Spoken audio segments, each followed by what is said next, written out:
Hi, this is Stephen from OpenSquare. Hi, I'm Juliet from OpenSquare. And we'd both like to welcome you along to this video series where we'll be examining a problem that a leader has talked to us about relating to leadership of teams, or rather leadership in their organisation. Hopefully you get something useful out of the video and learn something along the way. If you've got a particular problem that you're struggling with at the moment, we'd love to have further submissions, and it could well be that we'll talk about one of those in a future video. So what is it that we're going to talk about today? How do I communicate a vision?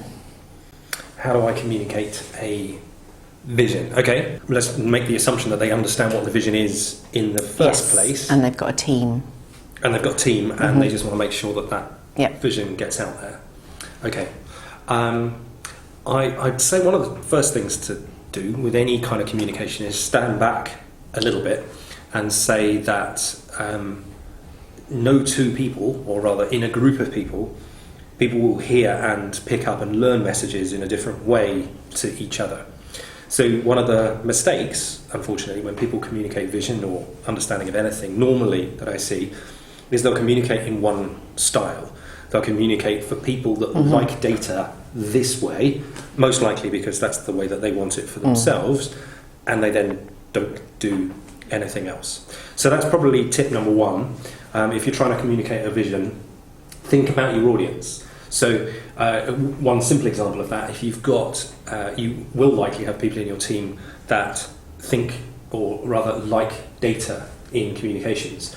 So if you describe your vision with some statistics and some information, by achieving this we're going to become third or whatever it might be, but also put some human element in it as well to support other people. So by doing this our customers are going to love us more. So that's one way to connect people to the vision in the first place. What would you add? What other things would you do to help people communicate?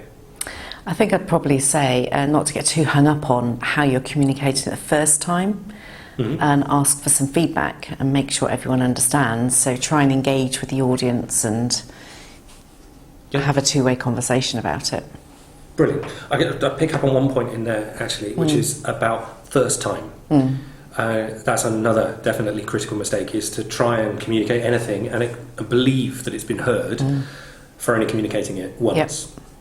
So linked to the mixed mode stuff, the more you communicate, the more likely your message is to land. So in answer to the question of how do I communicate a vision, then we've got three things. The first one is to think about your audience and make sure you include content that supports different ways of thinking. The second is to look for feedback.